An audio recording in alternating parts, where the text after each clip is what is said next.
So students, यहाँ हम देखते हैं स्लोप इंटरसेप्ट फॉर्म की जो इक्वेशन है वो कैसे डिराइव होती है।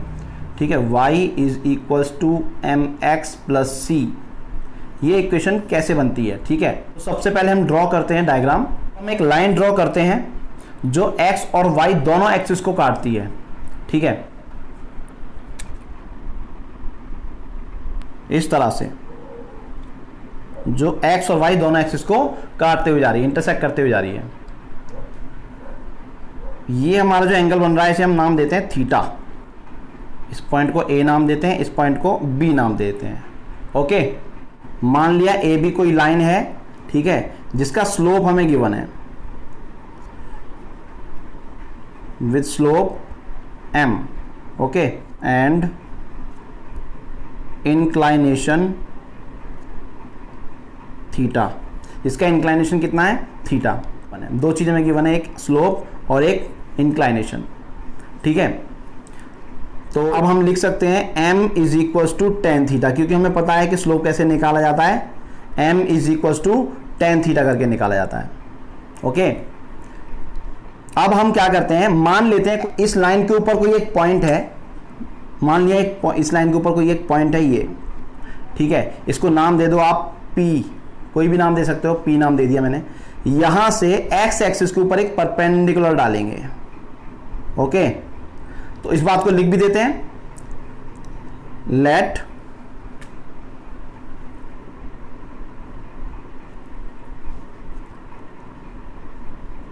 इस P पॉइंट के कोऑर्डिनेट्स लिख देते हैं।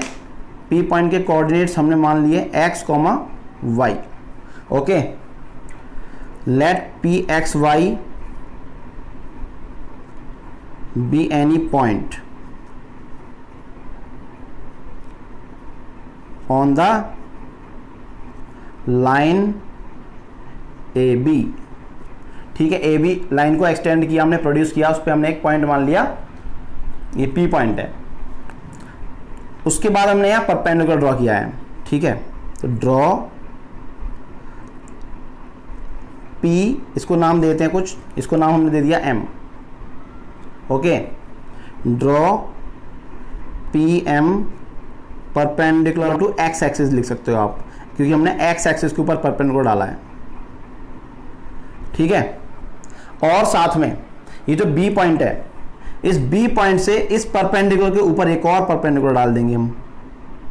ठीक है, इस PM लाइन पर तो एक परपेंडिकुलर और ड्रॉ कर दिया, एंड इसको नाम दिया हमने N। Okay, and BN perpendicular to PM। Clear है, हमने क्या किया, एक लाइन ड्रॉ की जो x और y एक्सिस दोनों को काटती हुई जा रही थी, एंगल बनाई थी थीटा, और इस पे लाइन पे हमने एक पॉइंट मान लिया P, वहां से परपेंडिकुलर डाला x एक्सिस पर, उसका नाम दे दिया पॉइंट को M। B से परपेंडिकुलर डाला हमने PN के ऊपर, वो हो गया BN। ठीक है, अब आप ध्यान से देखो कि जो BN लाइन है, BN, क्योंकि ये इसके ऊपर परपेंडिकुलर है और यहाँ भी 90 डिग्री है, ये भी 90 डिग्री है, तो इधर भी 90 होगा, चारों एंगल 90 हो गए। तो ये जो x एक्सिस है और BN, तो ये आपस में क्या हो जाएंगे, पैरेलल हो जाएंगे। ठीक है, क्लियरली ये हम कह सकते हैं, since BN is parallel to x axis. ठीक है, ये x एक्सिस के पैरेलल है, क्यों है आपको पता लग गया, क्योंकि ये 90 डिग्री के एंगल्स बन चुके हैं सब, तो ये एक रेक्टेंगल बन चुका है। रेक्टेंगल की opposite sides are always parallel. ठीक है, तो इसका मतलब ये हुआ, जो अब आप देखिए ध्यान से, जब दो लाइनें पैरेलल होती हैं और इस तरह से एक ट्रांसवर्सल काटती है, तो ये जो एंगल्स होते हैं इन्हें बोलते हैं करस्पॉन्डिंग एंगल्स। तो ये करस्पॉन्डिंग एंगल्स इक्वल होते हैं आपस में। ठीक है, तो यहाँ भी देखिए, जब ये लाइन x एक्सिस और ये BN, ये दो आपस में पैरेलल हैं और ये ट्रांसवर्सल जब काटती है इनको, तो ये करस्पॉन्डिंग एंगल्स आपस में बराबर हो जाएंगे, ये वाला एंगल भी थीटा हो जाएगा। ठीक है, therefore angle PBN is equal to angle BAM। क्यों बराबर होंगे वो भी लिख सकते हो, क्योंकि ये करस्पॉन्डिंग एंगल्स हैं। These are corresponding angles. Okay, अब जरा ध्यान से देखिए इस डायग्राम में क्योंकि ये एक रेक्टेंगल हो चुका है, क्योंकि इसके सारे एंगल 90 डिग्री के हैं ना, ये भी 90 होगा, एक्स एक्सिस वाई एक्सिस आपस में 90 पे ही काटते हैं, 90 90 ये हमने ड्रॉ किए हैं, और तो बचा हुआ चौथा एंगल भी 90 होगा। ठीक है, अब इसमें ध्यान से देखिए आप, ऑपोजिट साइड्स आपस में बराबर होंगी रेक्टेंगल में, तो ठीक है, ओ एम और बी एन आपस में बराबर हो जाएंगे कि नहीं? तो ओ एम इक्वल होगा बी एन के, ठीक है, और कितना होगा, देखिए यहाँ से यहाँ तक की डिस्टेंस कितनी है, आप ध्यान से देखें, ये पॉइंट हमें दे रखा है, यहाँ से लेके यहाँ तक की ये जो लाइन है, इस पे एक्स एक्सिस पे, ये एक्स एक्सिस को कहाँ काटती है? एक्स पे काटेगी। ठीक है, मतलब इस लाइन के ऊपर जितने भी एक्स कोऑर्डिनेट्स होंगे, जितने भी पॉइंट होंगे, उन सबका एक्स कोऑर्डिनेट एक्स होगा ना। तो ये डिस्टेंस हमारी एक्स है। देखिए जो पॉइंट होता है ना, पॉइंट मैं आपको ऐसे समझाता हूँ, अगर कोई पॉइंट है ये पी एक्स वाई, ये पॉइंट, इस पॉइंट का क्या मतलब है, एक्स वाई का क्या रिलेशन है?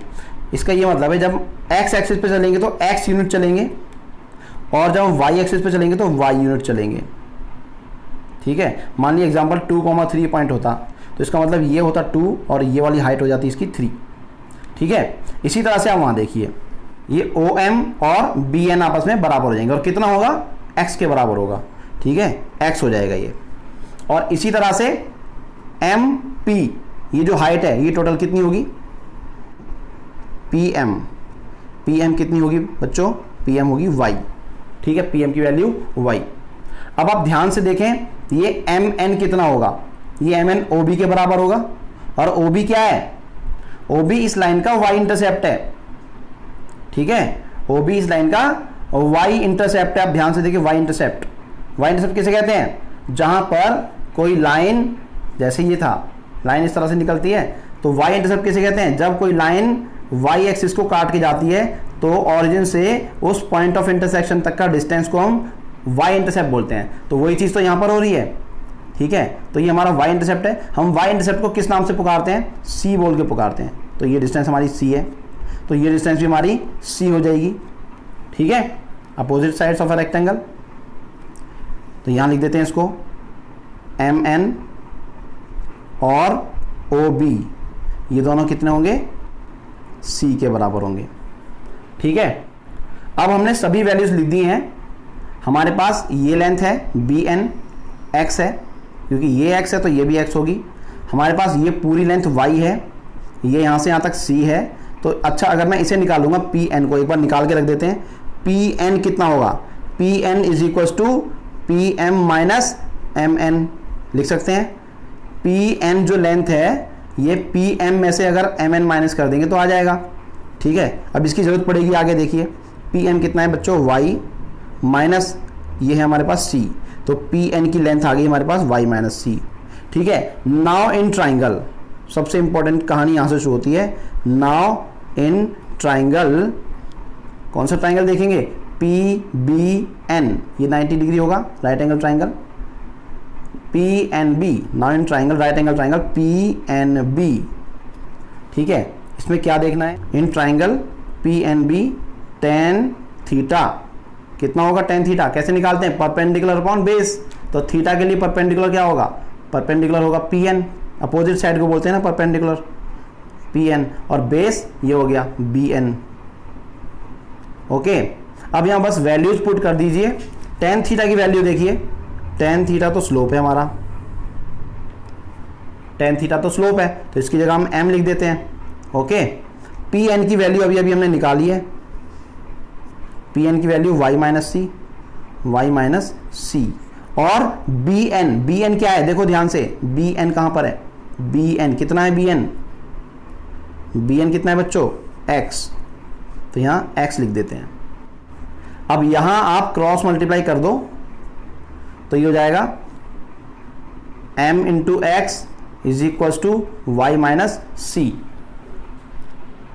अब इसको रीअरेंज करते हैं, c को इधर भेज देते हैं, तो M X plus C is equal to Y. Clear है? इसको ऐसे भी लिख सकते हो, पलट के लिख दो, y is equal to M X plus C. This is our required equation of a line with slope m and with y intercept c। यही तो निकालना था ना, क्लियर।